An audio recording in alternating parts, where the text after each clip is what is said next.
Bonjour à tous, ce podcast vous est présenté par la Ligue de golf Auvergne-Rhône-Alpes. Je suis Michael Knop, entraîneur de golf et conseiller technique fédéral. Je suis chargé du développement de la pratique du golf auprès des jeunes. Ce podcast sera pour moi l'occasion de donner la parole aux acteurs de la formation des jeunes au jeu de golf. Directeurs ou directrices de golf, moniteurs ou monitrices, entraîneurs, bénévoles ou parents, ils partageront leur expérience et bonnes pratiques pour que chaque jeune puisse s'épanouir dans notre sport. Notre objectif, vous accompagner pour rendre le jeu de golf accessible à un maximum de jeunes.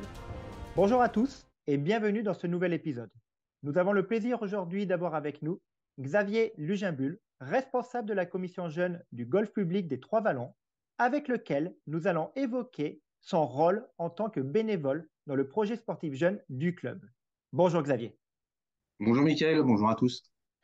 Pour préciser le contexte de l'école de golf des Trois-Vallons, celle-ci est gérée par l'association sportive, mais cette dernière ne gère pas la structure.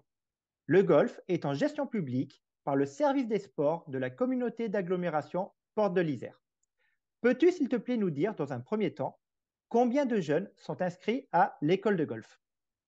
Alors cette année, pour la saison 2022-2023, nous avons 68 jeunes et un pourcentage de jeunes filles en progression, car nous avons 15 jeunes filles, soit environ 20% du groupe. Merci Xavier. Et par rapport à l'année passée, quelle est l'évolution?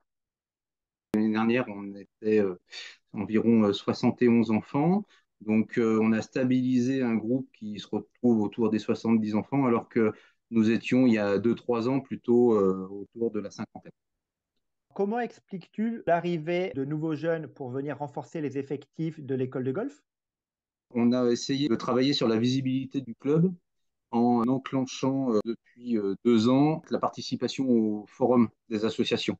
C'est un média qui n'était pas utilisé et pourtant qui a su nous rapporter à chaque fois une petite dizaine de cours d'essai. Comment fais-tu pour qu'il y ait un impact significatif sur le recrutement au sein de l'école de golf?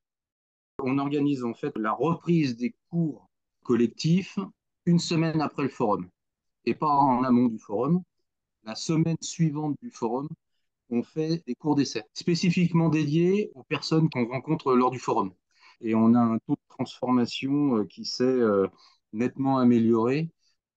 Donc, je résume, vous allez au forum des associations et puis vous les invitez tout simplement à venir tester avant de s'engager. Quand tu parles de taux intéressants, tu as un chiffre à nous donner? C'est 70-80%. Revenons sur ton rôle de responsable de la commission jeune du club. Et peux-tu nous dire depuis quand tu occupes cette fonction?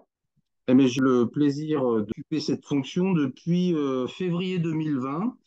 Et alors, comment tu t'es retrouvé à occuper cette fonction bénévole? Le bureau précédent a souhaité arrêter.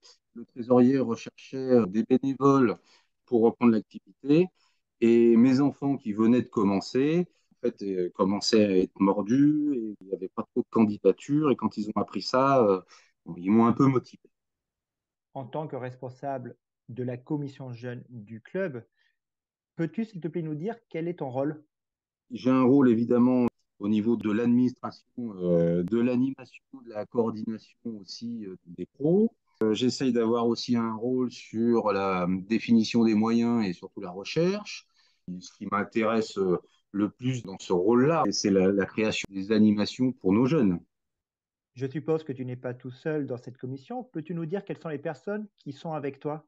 L'année dernière, on a formé donc 2 ASBC pour renforcer le bureau. Nous avons bien sûr 2 pros et on a l'appui régulier de certains parents. Et comment organises-tu, s'il te plaît, la communication au sein de cette commission? Pas sûr qu'on soit un très très bon élève parce qu'on ne se réunit pas très souvent en physique.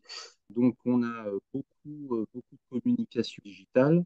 Et le fait d'avoir repris l'activité de l'association au moment du confinement nous a finalement aidé sur ce point, puisqu'elle nous a obligés à mettre en place en fait beaucoup de digital dans notre façon de communiquer avec les parents et de communiquer entre nous. Justement, au niveau de cette communication interne, vous arrivez quand même à vous réunir une fois par trimestre, physiquement? Oui, c'est ça, environ une fois par trimestre, ça nous suffit. Merci Xavier. L'école de golf des Trois-Vallons a terminé pour la deuxième année consécutive sur le podium régional du Challenge national des écoles de golf, première au classement 2020-2021 et deuxième au classement 2021-2022. Tout d'abord, félicitations. Merci. Pourrais-tu nous dire pour toi et pour le club euh, que représentent ces bons résultats au Challenge national des écoles de golf? Alors, je dois dire que quand même, c'est une réelle satisfaction parce que ça nous permet de mesurer la qualité de notre action. Et ça nous a drôlement aidé, je pense. Et je dois dire que l'action telle qu'elle est menée par la FFG, elle est assez claire et vraiment, je pense qu'elle va dans le bon sens. Nous, elle nous a aidé notamment à gagner en visibilité auprès des services publics. Ça a été un sur lequel on s'est appuyé pour faire parler de nous auprès de la mairie et de la communauté de communes. Et puis aussi pour la motivation en fait des jeunes et de leurs parents. On s'est appuyé dessus et j'ai senti quand même une implication grandissante des parents à nos côtés à partir du moment où on a commencé à communiquer sur nos participations à ce champ-là. Alors, effectivement, un des intérêts du challenge, bien entendu, c'est cette notion de communication, de pouvoir mettre en avant et valoriser les actions menées par le club. Mais tu as également utilisé un mot qui est important, c'est mesurer la qualité des actions. Et ça, c'est peut-être même le plus important dans ce challenge, notamment au travers la grille interne qui évalue ce qu'on appelle la dynamique d'animation de l'école de golf, au travers de l'ensemble des critères, parce qu'il est vrai que ça permet rapidement, en un coup d'œil, de pouvoir voir où on se situe au travers de chaque critère par rapport aux autres écoles de golf au niveau national, aussi bien de l'aspect fidélisation, mais également sur l'aspect progression, les deux étant de toute façon liés. C'est un vrai indicateur de bonne santé pour l'école de golf. Donc, merci de l'avoir souligné. Pour les personnes qui nous écoutent et qui souhaiteraient en savoir plus sur le Challenge national des écoles de golf, je les invite à écouter l'épisode numéro 3 dédié à ce challenge, notamment dans lequel nous avons évoqué avec Pascal Debournay la notion d'animation. Ce que je te propose maintenant, c'est d'évoquer cette notion de compétition qui est également un élément fort du Challenge national des écoles de golf, mais c'est également un élément fort de la labellisation des écoles de golf. Le golf des Trois-Vallons est labellisé développement depuis quelques années. Je sais qu'en juillet 2022, vous avez présenté une équipe à la promotion U16 garçons. C'est un des critères justement du label sport.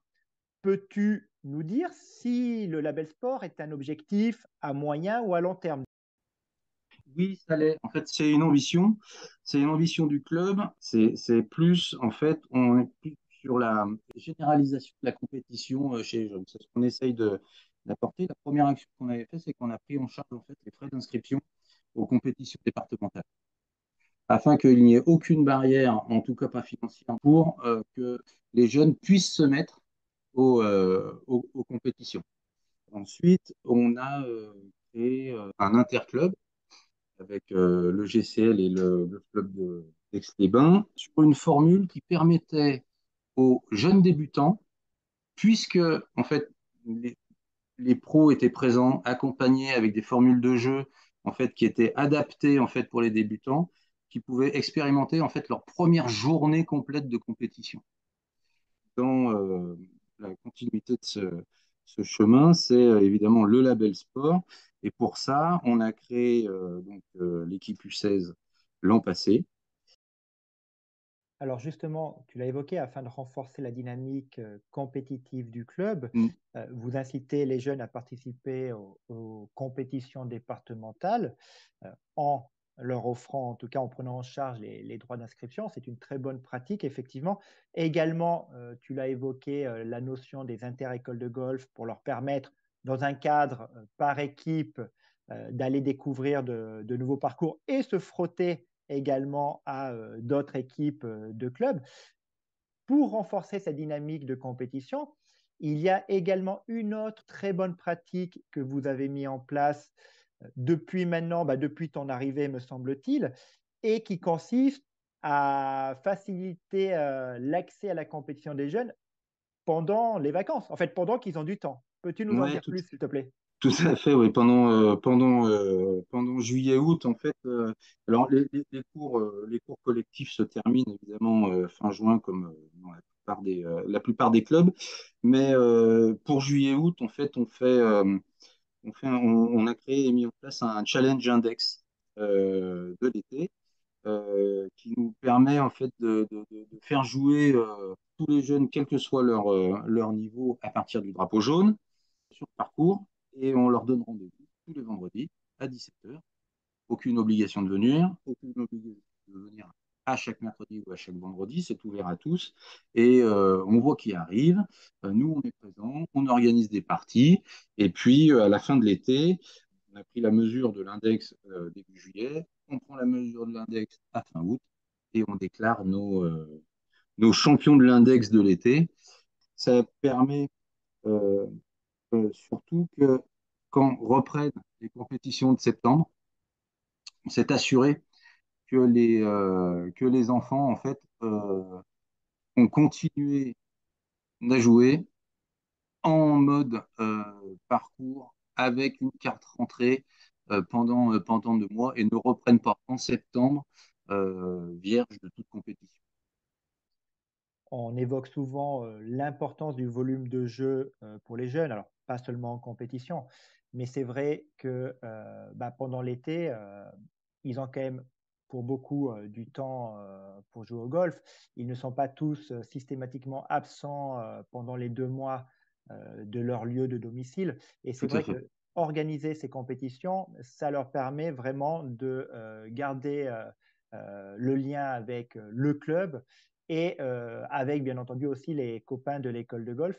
Alors, point important, effectivement, tu as évoqué cette notion de drapeau jaune minimum, je dirais même drapeau jaune, voire drapeau blanc. C'est un sujet que l'on a évoqué dans un précédent épisode, mais il faut bien entendu, quand on parle de compétition comptant pour l'index, faire jouer les jeunes qui sont en capacité d'avoir une expérience positive. Et là, tu l'as bien dit, en tout cas, ça s'adresse à un public ciblé qui est avec un objectif de faire évoluer leur niveau de jeu au travers l'indicateur index. Donc, bravo pour cette bonne pratique. Nous arrivons à la fin de cet épisode. Merci Xavier pour ce partage d'expérience. Merci, Mickaël. Merci Xavier et à bientôt dans un prochain épisode. Retrouvez l'ensemble de nos podcasts ainsi que d'autres ressources pour développer et accompagner la pratique du golf auprès des jeunes sur galaxygolf.fr, la plateforme dédiée aux écoles de golf de la Ligora.